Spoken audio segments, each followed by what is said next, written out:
শিবপুর নামক গ্রামে হারান নামে এক চাষি বাস করত।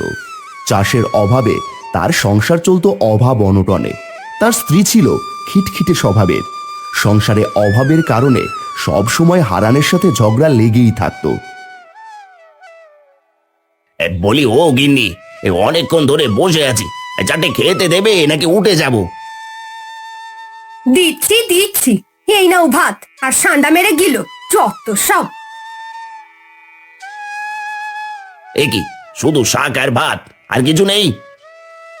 বলি, এই কচু শাকটুকু যে কষ্ট করে জোগাড় করে তোমাকে খাওয়াতে পারছি, এটাই তোমার ভাগ্য। না হলে শুকনো ভাত গলায় বেঁধে মরতে হতো। তোমার এই খোটা শুনেই তোমার পেট ভরে গেল গিন্নি। আর যদি বাজার না করে আনো না, তবে আমার খোঁটার সাথে সাথে এই শুকনো ভাত মাখিয়ে খেও, যত সব। দেখো, আর কিছু ভালো লাগে না, তুমি সব সময় আমার সাথে একই রকম ব্যবহার করো। ও বাবা বাবা, আমারও না শাক পাতা খেতে খেতে আর ভালো লাগে না। আমি মাছ খাবো, বাজার থেকে একটা ভালো দেখে মাছ আনো না। সে গুড়ে বালি, এই অকর্মার কাছে মাছ দিয়ে ভাত খেতে চাস? চাস না রে মা, ওর কাছে চাস না। এই দেখো, এক শাক পাতা জোগাড় করে 1000টা কথা শোনানো হয়ে গেল। ঠিক আছে ঠিক আছে, আমি আজই ঠিক বাজার করেই বাড়ি ফিরবো। সেদিন গ্রামের মোহন নামের এক ব্যক্তির ক্ষেতে একবেলা কাজ করে সেই টাকা দিয়ে বাজার থেকে মাছ আর চাল কুমড়ো কিনে আনলো। গিন্নি, ও গিন্নি, এই দেখো তো, আজ বাজার থেকে একেবারে আস্ত একটা চাল কুমড়ো আর টাটকা রুই মাছ এনেছি। বাহ বাবা, তুমি চাল কুমড়োর মাছ এনেছো? মা, তুমি এই চাল কুমড়োটাকে খুব সুন্দর করে মাছের মাথা দিয়ে রান্না করো তো, আমি আজ খুব মজা করে খাবো। আচ্ছা আচ্ছা, বানাবো রে মা। তুই এক কাজ কর, আমার সাথে মাছ আর চাল কুমড়োটা কাটতে সাহায্য কর দেখি। হারানের বউ রান্নার তোড়জোড় শুরু করে মাছ আর চাল কুমড়ো কাটলো, আর ওদিকে সুরভি চুপি চুপি চাল কুমড়োর বীজগুলো নিয়ে পুকুর পাড়ের ধারে গিয়ে বুনে দিল। বীজ থেকে ছোট্ট চারা বের হয় আর ধীরে ধীরে তা বড় হতে থাকে। সুরভি প্রতিদিন এসে গাছের যত্ন নেয়। ইস, চাল কুমড়োর গাছটা তো বেশ বড় হয়ে গেছে। যদি পুকুর পাড়ে একটা বাঁশের মাচা করা যেত, তাহলে লতাগুলো ছড়িয়ে পড়তে পারতো। সুরভি, এই সুরভি, সারাদিন পুকুর পাড়ে কি করিস রে? রোজই দেখি এখানেই থাকিস। মা মা, দেখো না কত সুন্দর চাল কুমড়োর চারা বেরিয়েছে। সেদিন কুমড়োর বীজগুলো এখানে পুঁতে দিয়েছিলাম, আর এখন দেখো কত বড় গাছ হয়েছে। তাই প্রতিদিন যত্ন নিতে আসি। আরে সত্যি তো, গাছটা তো বেশ ভালোই বেড়ে উঠেছে।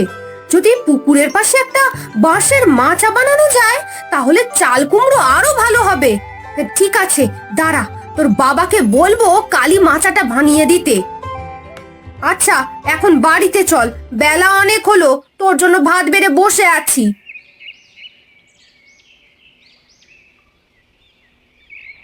পরের দিন হারান পুকুরে নেমে ভালোভাবে পুকুরের উপর একটা চাল কুমড়োর মাচা বানালো। কয়েকদিনের মধ্যেই গাছটি বড় হয়ে গেল, আর তাতে ছোট ছোট কুমড়োর জালি ধরতে শুরু করলো।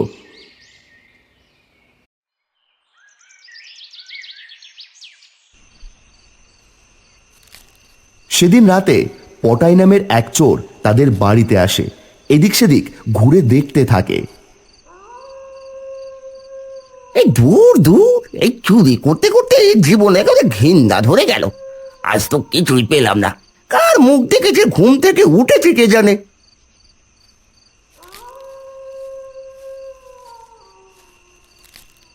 আরে ওটা কি? এ তো দেখি চাল কুমড়োর গাছ। আজকের ভাগ্যটা মন্দ, তবে কিছু তো একটা পাওয়া গেল। এ যাক, কাজ করি, চাল কুমড়ো গুলো সবই নিয়ে যাই, কাল বাজারে বিক্রি করলে বেশ কিছু টাকা পাবো। পটাই চোর এক এক করে গাছ থেকে সব চাল কুমড়ো তুলে নেয়। তারপর সে চুপি চুপি অন্ধকারের মাঝে হারিয়ে যায়।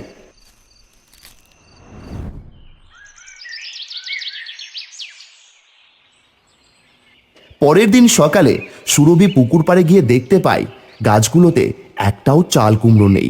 সারা পুকুর পাড় খালি, কেবল কুমড়োর লতি ঝুলে আছে। সুরভি হতভম্ব হয়ে সেদিকে তাকিয়ে থাকে। কে করলো আমাদের সঙ্গে এমন কাজ? আমার পুকুর পাড়ে লাগানো গাছ থেকে কে চুরি করে নিয়ে গেল আমার শখের চাল কুমড়োগুলো? সুরভির কান্না শুনে পুকুরের জল থেকে একটি জাদুই মাছ ভেসে ওঠে। সে সুরভির দিকে তাকিয়ে বলল, কেঁদো না মেয়ে, তোমার চোখে পানি মানায় না। তুমি কাঁদলে আমি কষ্ট পাবো। কাঁদবো না তো কি করবো? আমার এত শখের চাল কুমড়ো গুলো যে কেউ চুরি করে নিয়ে গেল। ও তাই? আচ্ছা বন্ধু, তুমি আর দুঃখ করো না। আমি তোমাকে কিছু নতুন চাল কুমড়ো দেব। এর থেকে আরো বড় বড় চাল কুমড়ো পাবে তুমি। তুমি সত্যি বলছো? তুমি আমাকে চাল কুমড়ো দেবে? কিন্তু তুমি কিভাবে আমাকে সাহায্য করবে বন্ধু?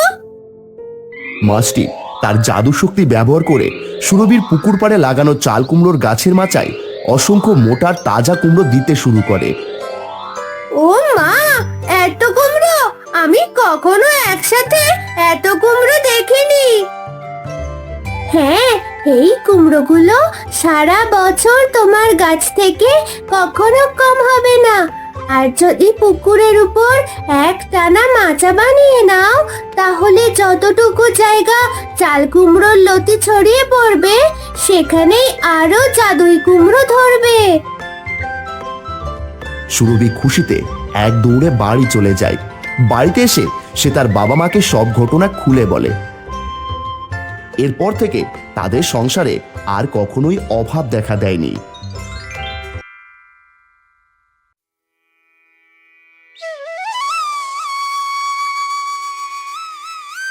ওগো শুনছো? এই নাও বাজারের ব্যাগ আর লিস্ট, সবকিছু লিখে দিয়েছি। আজ একটু বেশি করে বাজার করে এনো কিন্তু। হ্যাঁ গিন্নি, দাঁড়াও যাচ্ছি। কিন্তু বলো তো, আজ বাজারে মোটামুটি কত টাকা খরচ হতে পারে? শুনেছি আমার বড় মামার ছেলে কালকে আসছে, ওদের জন্য তো বেশ বাজার করতে হবে, তাই না? তা ঠিক বলেছো, ওদের তো আদর যত্নে রাখতেই হবে। এজন্যই তো এত বড় লিস্ট বানিয়েছি। কিন্তু কি বলবো, ওরা কেমন খায় না জেনে খরচের আন্দাজ দিতে পারছি না। তা ঠিক আছে, কিন্তু আর যাই বলো, আমার মামার ছেলে আমারই মতো, বুঝলে? খাওয়া দাওয়ায় একেবারে পটু। তুমি আবার ভেবো না ওরা কম খায়। সে তো জানি, তাই তো এত কিছু দিলাম। শোনো, আমি যা যা লিখে দিয়েছি সব ঠিকঠাক নিয়ে এসো। কাল অনেক রান্না বান্না আছে, বুঝলে? হ্যাঁ গিনি, দাও দাও দাও, ব্যাগটা লিস্টিটা দাও। আমি এখনই রওনা হচ্ছি, দেরি করলে বাজারে ভিড় বাড়বে। এই নাও ব্যাগ আর লিস্ট, কোনো কিছু আনতে আবার ভুলে যেও না কিন্তু। না না না না না, একদমই না। তুমি যেমন করে লিস্ট বানিয়েছো ঠিক তেমন করে সব কিনে আনবো, একটাও বাদ যাবে না।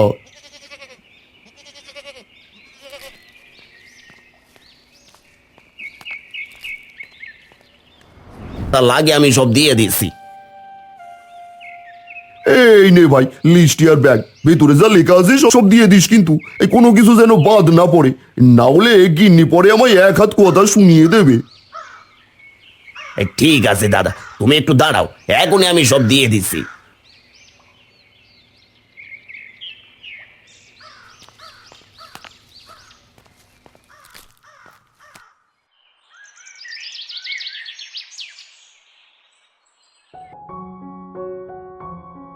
উফ, এতক্ষণ ধরে হেঁটে যাচ্ছি, এই রাস্তা কি আর শেষ হবে না নাকি? আর পেটের মধ্যে খিদের জ্বালা এমন করছে যেন আগুন ধরে গেছে। তার উপরে এই রসগোল্লার হাড়ি, কি ভার রে বাবা! মনে হচ্ছে যেন দুই কাঁধে পাথর বয়ে চলেছি। কাজ করলে কেমন হয়, হাড়ির মধ্যে থেকে দু একটা রসগোল্লা খেয়ে নি, হাড়িটাও হালকা হবে, আমিও একটু জোর পাবো। কিন্তু না না, বাবা তো কড়াভাবে মানা করেছে, একটা রসগোল্লাও খোলা যাবে না। না, আর পারছি না। না খেয়ে হাঁটতে হাঁটতে শরীরের সব শক্তি যেন নিঃশেষ হয়ে গেছে। এই রসগোল্লার মিষ্টি গন্ধে তো মাথায় ঘুরে যাচ্ছে। যা হোক, এখানে বসে এই 2-4টে গিলে ফেলি, তারপর আবার হাঁটা যাবে।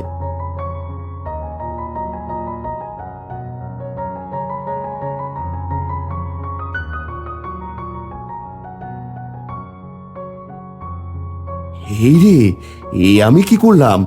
খেতে খেতে তো সব রসগোল্লাই খেয়ে ফেলেছি। এখন কি করব? বাবা জানলে তোমার আর রক্ষে থাকবে না। এখন তো কিছুই করার নেই। যা হওয়ার হয়েছে, এই হাঁড়িটা এখানে রেখেই চলে যায়, যেন কিছুই হয়নি। আরে জয়, তুই চলে এসেছিস? আসার পথে কোনো সমস্যা হয়নি তো?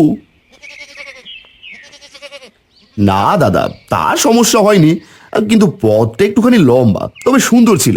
তা বৌদি, আপনি কেমন আছেন?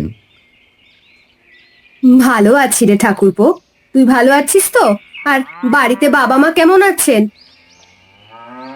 হ্যাঁ বৌদি, আমি খুব ভালোই আছি। চল চল চল, ভিতরে চল। এখানে দাঁড়িয়ে কথা বলে পেট তো ভরবে না। ওদিকে তোর বৌদি তোর জন্য অনেক কিছু রান্না করেছে। একদম ঠিক বলেছো দাদা, পেটটা তো খিদের জ্বালায় ছটপট করছে।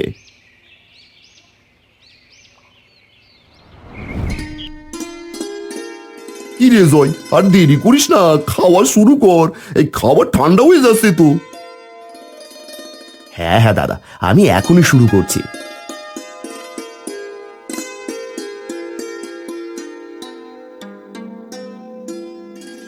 বৌদিমণি, যদি আর একটু খাবার থাকতো, মানে আমার পেটটা যে এখনো খালি খালি লাগছে।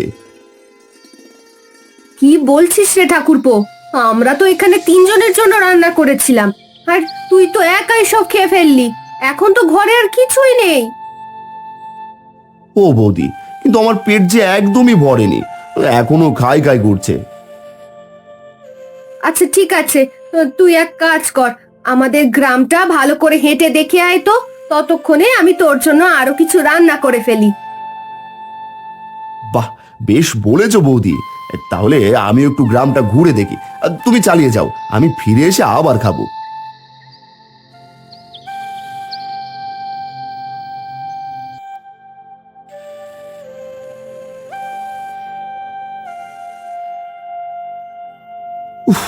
দূর, দাদা বৌদি আজ যা খাবার খাওয়ালো তাতে তো পেট একদমই ভরলো না। খালি পাতে 2-4টে ভাত আর তরকারি, এই দিয়ে কি আমার মতো পেট উকের চলে? আরে, ওই তো কতগুলো কলা গাছ, একেবারে থোকায় থোকায় পাকা কলা। এক কাজ করি, যাই গিয়ে 2-4টে গলা গিলে ফেলি, পেটটাও ভরে যাবে আর কেউ দেখবেও না।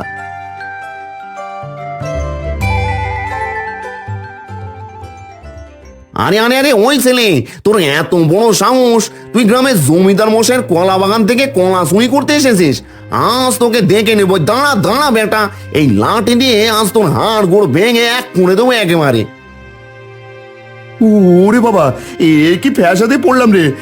না না না, থাক, আমি এখনই পালাই, না হলে আমাকে কলা গাছের সাথে বেঁধে বেদড়ক মারবে।